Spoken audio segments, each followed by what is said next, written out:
Welcome to the Master Vox, where we're going to continue our Squire Joust Tournament coverage. Today we have Robot on the right in red, and we have Scotty on the left in blue. Scotty's doing the second New Zealand, and we have what is that, 84th Strelkovy on the right there, Nilla?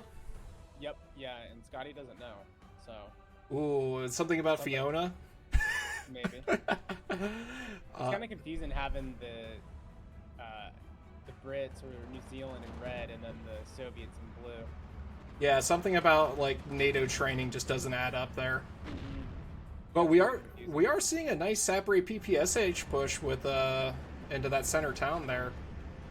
Yeah, too bad they're getting shot up by that Sherman and that Staghound Mark II.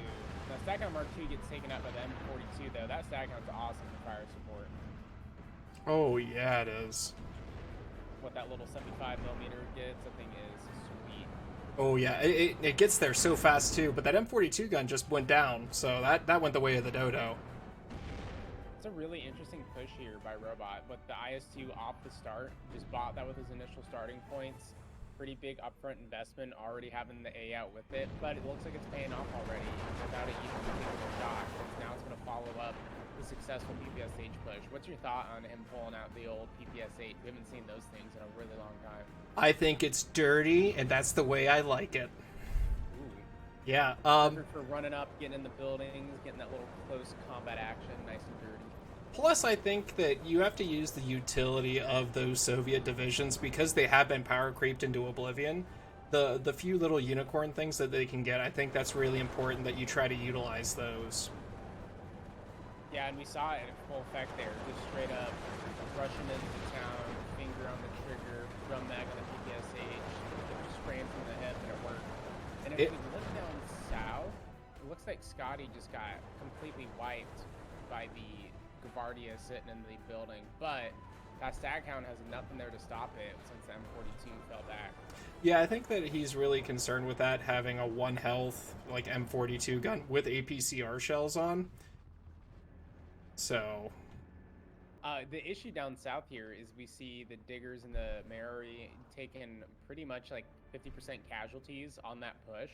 If he had sat them in the green trees there, let them get stuck in the cover, they would have taken less casualties, and the Staghound and the sniper that he has could have done its work while they were a base of fire. He just walked them out in the open, and they took more penalties from getting hit out in the open because they were moving while engaging. Yep, and then one good thing about that Gavardia DP he has in that building, though, that Staghound has to move up to, get hit by it. So I think that's going to be a rude awakening whenever it pops up. Ooh, we are seeing an IL-237 come in to do the Lord's work, but I couldn't really see if it got anything, but I'm going to hope. It looks like it tried bombing that 6-pounder up there, and it might have gotten 1 hit point on it, but it missed it. But that's the IL-2 with the 37mm anti-tank guns, which it looks like he turned those off by mistake instead of the bombs. So, oh yeah, I see what you're talking about. The 2 cannons are turned off instead of the bombs. That's a weird thing. So he's gonna go spray this Sherman with some 7.62 and not some 37. Yep, that Sherman's just like, what's going on? All the paint. Does not care. No. Oh, he turned it back on and he deactivated the 7.62. So hopefully with that next pass we're gonna see some Zippo action. Yeah, here comes the Bofors coming in from Scotty. This has been a pretty big mistake here by Robot. He could have taken out possibly 2 Shermans, but him turning off that 37 mil on it's gonna give time for Scotty to maybe get the Bofors in range. Yeah, but one thing I'm gonna say about Scotty not knowing about the artillery positions, that what we're going to see here is Robot's not going to be able to counter that Bofors until he starts bringing in some indirect fire support. Ooh, but we got that IL-237 moving in. Where's he going to go? Robot being Vanguard here, he has his artillery coming out in B phase. So he has 1 card of mortars in A phase, but then his A-19s come out in B phase. And I don't think he's going to get much utility out of it whatsoever, because calling out a 95-point unit as Vanguard and B phase, if you need artillery at that point, you're kind of screwed just based on the economy of it. Now, do you think that could be a play because it's a Vanguard on Maverick, though? And so he's looking towards the long game with that, knowing that he'll be able to absorb the Vanguard or the Maverick push? Yeah, he could, but the issue is with my mentality, at least when I'm playing Vanguard, I'm gonna do what he did in that town and just be overtly aggressive and do everything I can to break the front as soon as possible, because dragging it out as Vanguard is pretty rough, especially if it doesn't go right for you too much in the start. Trying to wait until B phase isn't going to solve anything. It's only going to make it worse. So just stacking the advantage in A phase as much as you can should be the goal, in my opinion. Now, if you look to the south, we're going to have some fresh action right now. Now, Scotty doesn't know that the KV-85 is there, I don't think, because I didn't see anyone have line of sight to it. But that KV-85 can take that Staghound out and put a massive hurting on all of these Commonwealth troops. Yeah, I'd love to see that thing try to get in range with the flamethrower. What's the range on those flamethrowers anyway? It's only 160, so the Piat outranges it. Oh no, but we know the Piat's never going to hit, so it'll be fine. I mean, I like the Piat. I think it hits. It hits for me. So I have faith. Here comes a big bombing run in the middle on the IS-2. Ooh, those Bostons with the big bombs, yeah. Yeah, it's the Spitfire here that's got the bigger bombs. That's going to come in with the 227 kilogram. Big hit there. That's going to take off HE on the IS-2. Let's get a ton. Ow! Getting that close up, it doesn't look like the IS-2 is too bothered. No, and then these Yak 1s are probably going to get chewed alive by this Bofors, because that's a lower resilience plane. It doesn't have great agility. So it's only good agility, so it's not going to dodge any of those shots. It's going to eat it while it tries to evac. Now, correct me if I'm wrong, but the good agility, the excellent agility, the horrible, whatever it is, that's mostly dealing with dodging AA fire as a mechanic versus, like, how hard you can micro them yourself, right? Yeah, I believe so. I could be wrong. It's been a while, but to my knowledge, that's how that works. I think it does have some play in how the plane maneuvers, but it's mostly for it dodging AA fire. We can see one Yak going down there for no kill on the enemy planes. Down south, that KV-85 just did the Lord's work, but we're not seeing any follow-up from Melanchotic Robot, so I guess it's kind of showing that, like, apathy going there. Yeah, and we can see that Robot had a good opening, but Scotty's done really good counterattacking in the town and probing in the middle and getting some positions up on Robot. And there's the Wolverine there. It's in a good fire support position, but it's going to be let down a little bit by its lack of HE. But it's a good play here by Scotty. Grabbing flags where he can and getting it from a 15-9 down to a 13-11. I agree, and then he did a really good job with his play with the Greek flamethrower unit that I'm not even going to try to say into that central complex there. Now, we're seeing that IL-237 going in on the Wolverine, but the bombs aren't deactivated, so it's just going to do a whole lot of nothing. That's rough. You need to bring that back around and try to get some kills on that Sherman there, but that Bofors is going to be really hard to deal with. Now, the Bofors is almost in the green forests there, so its line of sight's going to be a little fucky-wucky. But yep, there it goes. It's got a line of sight on the IL-2. Now, do you like keeping your Bofors in, like, a central open area, or do you try to keep them in, like, yellow cover just so they have more line of sight all around? I just keep them in the open. Okay. Because I don't want to have the trees mess with the line of sight. I don't know how it works exactly. So I'm like, well, if it's out in the middle of the field, I can see planes in the sky. Is my thought process. I just try to think about it logically. I'm like, all right, there's no tree above it. You can't get its line of sight blocked by it, so we should be good.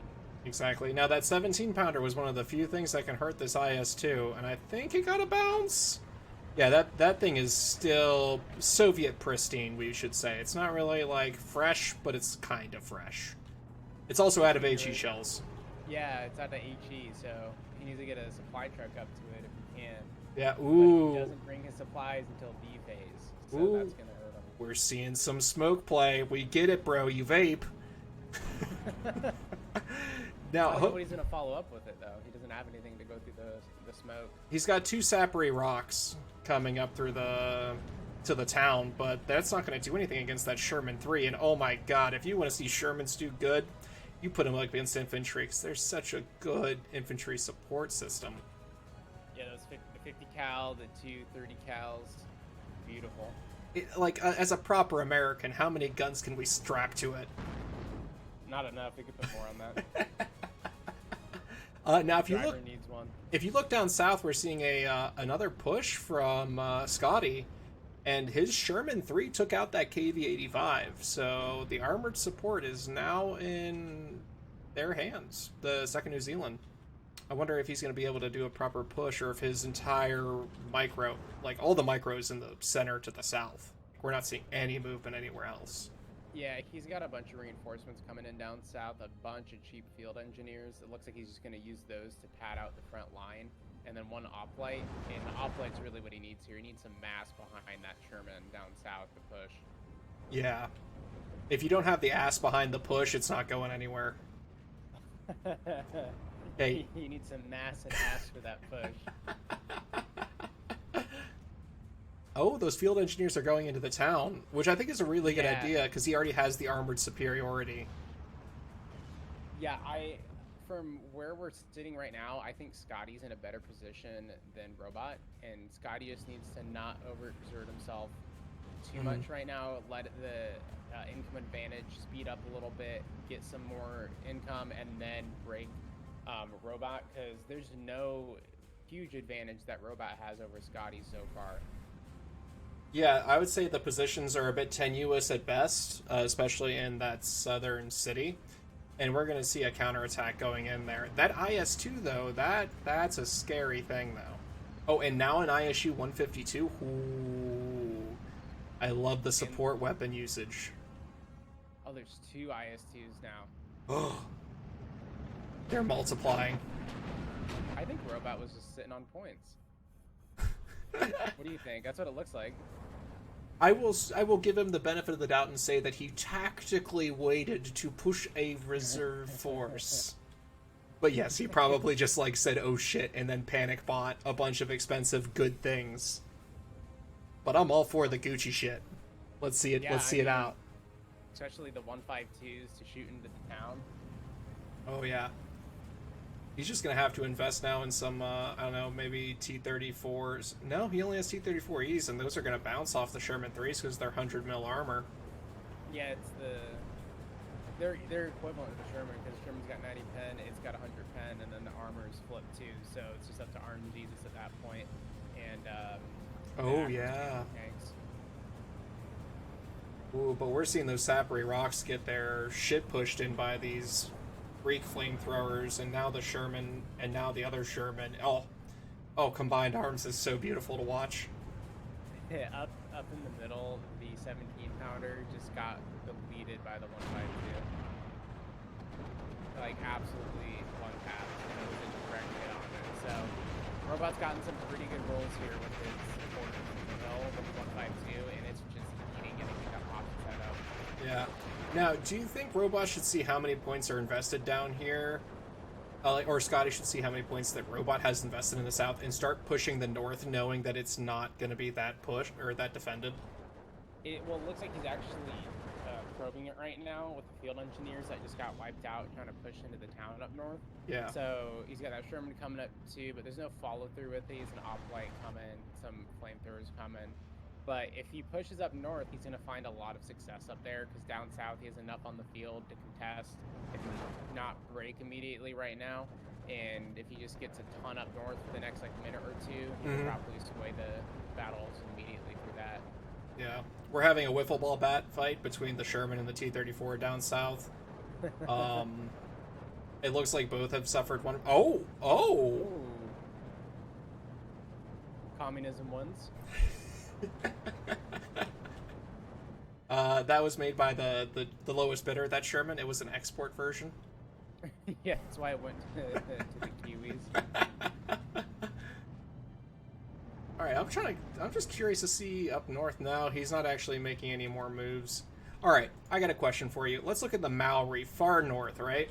It's got 2 Thompson, 2 Schmeisers, 2 MP40s, 4 Leonfield, and 2 MG42s. How do you use this unit? The hybrid units, I just normally stay away from them. I like these guys. I like units with these kinds of loadouts, because if it has an MG34 or 42, if you're any medium and long range engagement, you're going to rely on that unless you roll up against something with semi-autos. So that's going to be, or it's going to either beat DPs and Shelky, or it's going to go toe-to-toe with Panzer Grenadiers. So having that flexibility to roll in with the Thompsons and the MP40s really help. They're going to be at a disadvantage in medium range engagements just because it's only 4 Enfields. But for a map like this, they're great because if you pair them with the field engineer and the flamethrowers, they give you the ability to have a base of fire if those 2 units are maneuvering, and then if they need a little bit of backup in the green forest, they can do that role. They can roll up with the 4 submachine guns and give that little bit of a oomph that like a rifle squad couldn't do, just because of all that extra firepower from close range.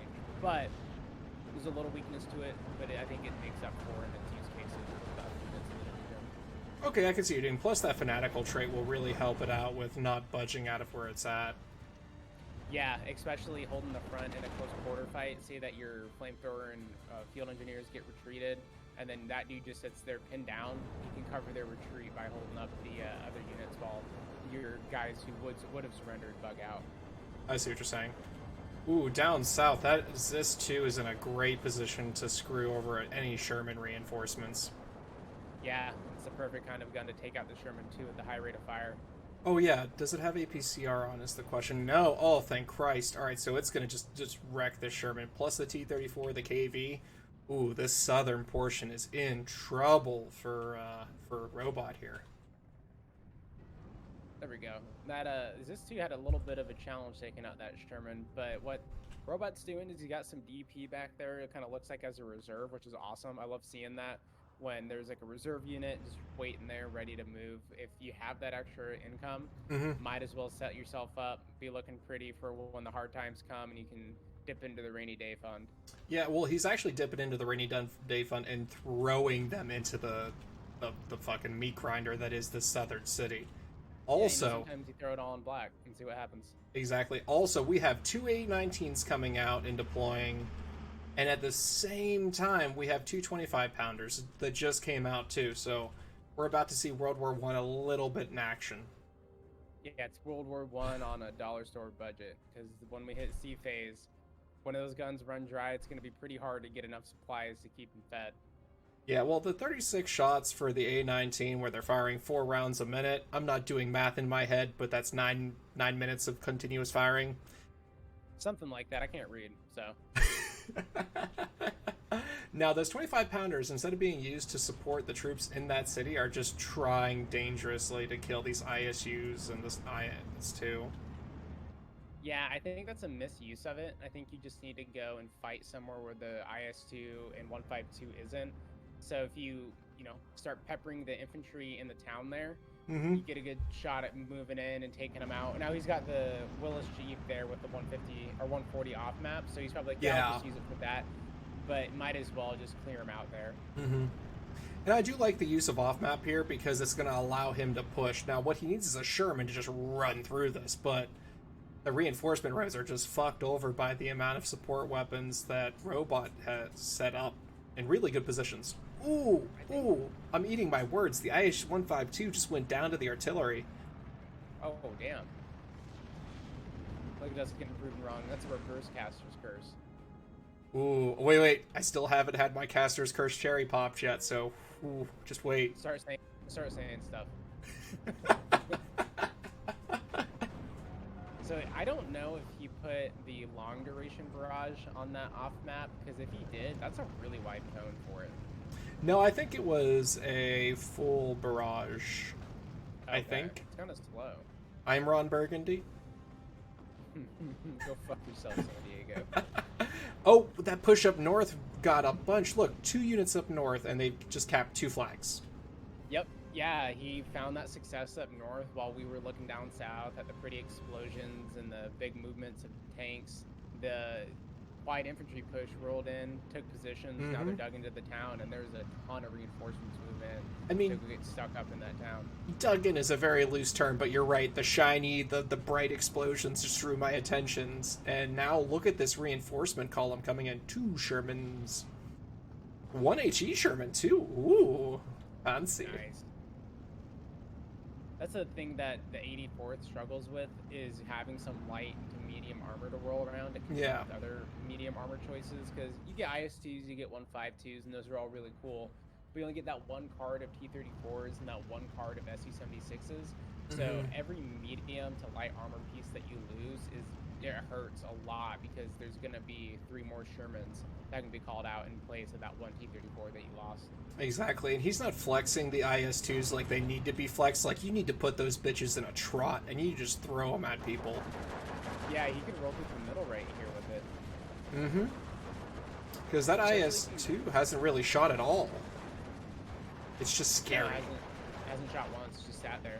Mm-hmm. And that's what, a 220-point investment just sitting there? Yep. Yeah, and it has 180 millimeters of front armor, which can eat 17-pounder and probably beat the 17-pounder in a straight-up fight. Yeah, the 17-pounder, if we look down south, only has 170 pen. Here comes a Boston and the Spitfire again. Looks like it's going in for the infantry pushing through the field there. Ooh. Good use of the bomber there. That's a really good call out to stop any ability for Robot to get a flag back while Scotty has the advantage now. Yeah, now, I've tried what you talked about in the last cast where I use a bomber just to stall advances to trade that for not kills, but surrenders or for, taking terrain. Works amazing. If you listen now, you need to try it. It's the best. Everyone knows it. Nilla knows what he's talking about here. I'm not going to inflate my own ego, but I'd have to say I agree with you. No, that's what you got me for right now. Where the bomber could have been useful, though, is in this town down south here. He's been pushed out of it. He does have the Sherman and the Wolverine there, but the IS-2 still has the command view over that valley. So he has one of 2 options. He kills the IS-2, or he keeps throwing shit into the town and hopes the IS-2 runs out of ammo. Honestly, looking where his Sherman and his Wolverine reinforcements are going, he says, fuck the south. He's pushing where he's had success in the north. I love it. Yeah, and he's been able to hold, like we were just talking about, in the middle there, and he has a flamethrower sitting in there, and he's got the Fanaticals in there. So he's going to hold the middle point, too, it looks like, and get that flag in the town up north, and be able to get the pick going again. Now, he's going to run into some big issues now that IS-2 got woken up, and he's hitting that reinforcement road, though. Yeah, he's got a good, it's kind of an envelopment there on the reinforcement road with the SU-76 and T-34 there shooting down it, and then the IS-2 off to the flank at range. Yeah. What we would like to see is more movement in the town by Scotty. If Scotty's micro in the town was better, he would have had the town by now, and he wouldn't be getting peppered, whereas the Oplites are as much. And if he just ran up and got into the face of the Superi, what you would do is eat one of the satchel charges, and then the other 2 squads would be able to roll in and mop up the Superi. So you're trading 1-to-1 for capturing a flag and getting an advantageous position in the town. But they're just sitting there and getting slowly whittled down. And that Sherman 3, where it's needed to fight that T-34, and right now it's just planking away. Now, you want to move those Shermans into 750 range so it starts peppering them with all the machine guns the Lord gave it, right? Yep. Yeah, the one thing, too, that's weird about 84 is when we saw it early, I didn't point it out, but a Panzerschreck killed a Sherman in the town down south.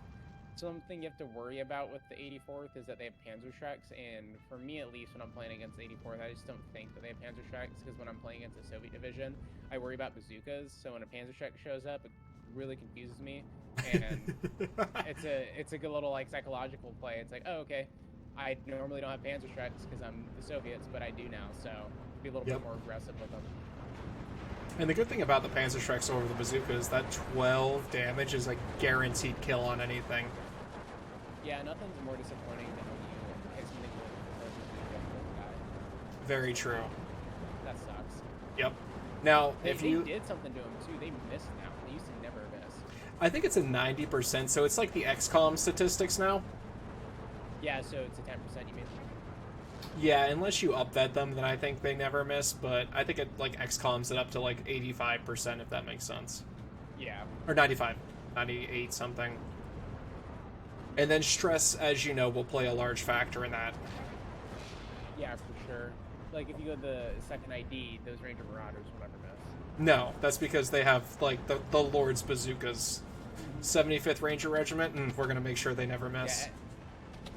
Yeah, FDR blessed himself. Ooh, that was a good bomb. Spitfire bombing. Oh my lord, this...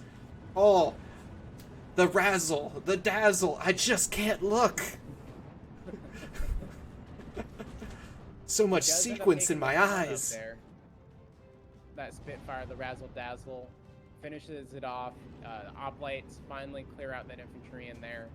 So it's going to solidify that position up there, but Scotty's come back and got a little foothold again on the 1311 because he got the farm complex in the middle back. Oh yeah, he did. The flamethrowers got pushed out, but we're seeing some oplights get pushed back into that area, and that's the right move with those two Brens. Ooh. Yeah, since they have that CQB ability. Because the Brens are automatic rifles along with those submachine guns. We're going to see those oplights do the Lord's work there. Yeah, now, see the 25-pounders in the back for Scotty or on top of one another. There's some counter battery there. It would not be pretty for those. Oh yeah, just look at that formation. That's right in proper British doctrine right there, I must say. In line. Now we have these A19s, and I really like how they're being used. They're being used to deny the support equipment in that overlooking terrain feature of that, so that he can push it. Is he pushing it? No, but you know what? It's a beautiful, beautiful first step for a proper push. This is the first part of the equation, but when you find the second part there, it could be pretty beautiful.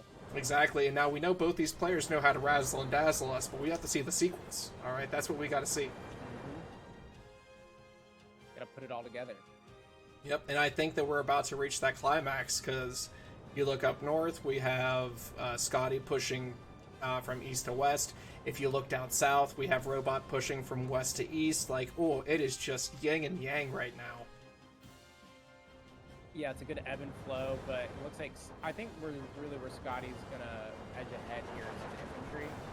Now there's Shefniki down south, and Shefniki are big, they're beefy, but they I don't think they really hold a candle to the amount of oplights that you get as New Zealand, especially with the razzle dazzle of the Spitfire coming in to wipe them out. Hey, look, we got some more razzle dazzle coming in. And Oh, Jesus. Those Strafniki went from a full 20-man squad down to, what, 11 and 12? Ooh.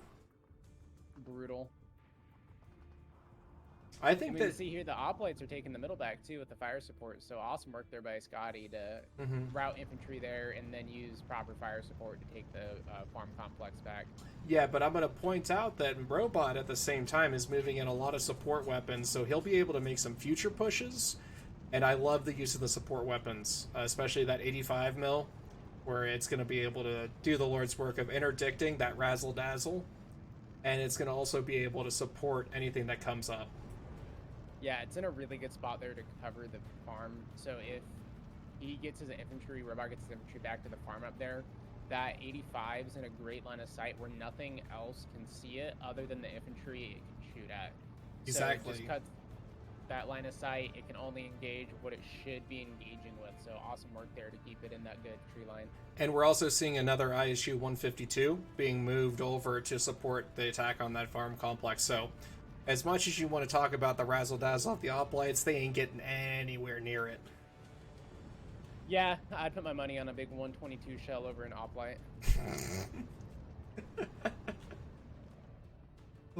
It's a 152 shell, right? Not a 122, right? IST's got a 122, and the one ISC is a 152. Ah, okay, I gotcha. Yeah, I was looking at the ISC when I said that, because he's fighting the Sherman and the Wolverine right now. Yeah, well, that IS-2's fine. It's just gonna plink away. Like, nothing... Yeah. Scotty's chosen discretion over valor there and pulled his two tanks back. Good call there. You're not going to be that IS-2 with those two. Yeah. One thing I'm surprised we haven't seen the 25-pounders be used for is anti-aircraft duties, to try to allow the Spitfires to get in there and do their work. Yeah, I don't think he knows entirely where all the AA is. I'm sure he would know if he was paying attention, but I don't think he has, or there's not enough of it for him to register it as an issue. Yeah, and these A-19s are doing a saturation bombardment, so we know he's going to try to, or that Robot's going to try to push into that town and retake it. And he's Yeah, doing a good job at it. looking at what he's doing, I would have done that a lot earlier to soften it up. And when you do that too, I take into account if I'm saturating something before pushing in, or I do a little saturation and I move some stuff around and get in a short little contact, I try to bait my opponent and call him out. Ooh, guys, who finally goes down. Yeah, we both saw it at the same time. I try to bait my opponent into calling in reinforcements up there so I can push somewhere else, but it looks like Robot's all in on taking that village back. And those T-34s are going to do a great job. That IS-2 cutting off that reinforcement road is, I think, the garnish on this delicious truffle sundae. Just beautiful. Yeah, they got all the ingredients, now they're putting it together. Looks pretty good. Because the fact that Scotty hasn't been able to reinforce that northern city has just led to this massive buildup of 20-point units from Robot, and he's putting it in there. Yeah, where Scotty kind of failed up here was not getting that Sherman up on the hill there to interdict Robot's reinforcement road up north. Because if he had done that, he wouldn't have been able to flank up north and get those Guardias into the north of the town. Yeah, that Sherman's been in a really discretion over valor position, some may say. Yeah. Oh, here comes the bombers at IS-2 in the middle. It might do damage, but it's not going to kill it. Nope. IS-2 does not care. I bet it's got some scratches. It's as fresh out of the Stalingrad factory as it's ever been. It doesn't look good, but it's not dying yet. Yeah, it's a little pissed off. It's running away. Yeah. Ooh, these A-19s have been firing almost non-stop, by the way. I want you to look at how much ammo they got left. Yeah, there's already a student baker out there, so you could pull that back and give him some more fuel to add to the fire. And he is not too happy with that 17 pounder, and he's trying to feed it some 122 against as well. And they're radio, right? Yeah. But yeah, I don't know if he has a radio up there. no, he doesn't. So for this, you would have to use the radio SU-76s. That to or try, he has an artillery leader on his flag down south by the Zenar 61, but I don't think he realizes that you could push it forward to get that radio on it. Yeah, it's either that or the radio range is just caressing that area. Yeah, it could be. Could also be that he doesn't want it. Because sometimes you don't want the accurate fire, sometimes you want to be more spread. Oh, I see what you're saying, trying to get more of that area instead of just pinpointing it. Yeah, because if you know generally where it is, we don't know exactly where it is. It's just better to let RNGs decide where the shell lands rather than directly on where the radio would call it in. True, and to do that, you're going to push the control button before you fire, if I remember right. For all you listening out there. Well, you can do that. Yeah, you can just use it. I do it on my radio mortars all the time. Oh shit. I had no idea. I have 2,000, 3,000 hours in the game. I didn't know that. Look at me passing on. This is the infomercial portion of the or the info, the segment. teacher becomes the master. Or the student becomes the master. All right, so we follow the rule of 2 here. So to finally pass you as the master, I'm gonna have to put you out of your misery. I'm just gonna smother you. That's it. You're gonna have to beat me as 52nd. Oh no, the pain, the suffering. Oh, you wanna see some pain and suffering for a robot? Go look at the Shermans up north. They're in that 750 meter range that you're talking about. Oh my god, my favorite place to see a Sherman. Oh, the best. Beautiful. Oh, these Spitfires are getting pushed off by the AA. Yeah, now would definitely be the time to start dropping some arty on the AA. Yeah, and that Spitfire, ooh, I'm watching it. It's dead. Ooh. It turned off the firing computer and it went in, did not come out. That pilot is unconscious. I think he's taking the deep sleep there, Nilla. Yeah, he just got put into a forever box. Ooh, the Shermans are getting side shots on these T-34s. Yeah, but the M42 is in pretty close range there, so it's going to be able to pepper the Sherman and provide fire support with the HE on those op-lights. That 750 range with the AP shells, can it do it? Penetration 75, but I've seen weirder things happen in Union games.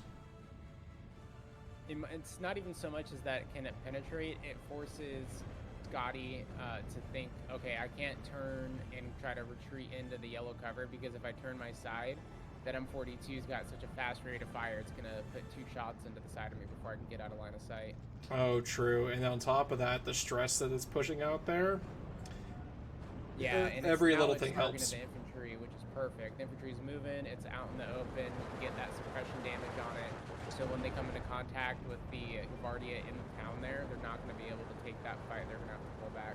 Yeah, that just the suppression that M42 and the DPs are putting out is doing a really good job for Robot. Yeah, it's kind of looking like a desperation push here for Scotty. It looks like he's probably running out of stuff in the tank. And like you mentioned at the start of the cast, Robot's got that extra 10 points on him here in C phase. Now that shouldn't add up to a ton, but there goes the surrender. And there it goes. Yep, he must have just been out. Must have been blood dry there. Yep, I think that just that Vanguard,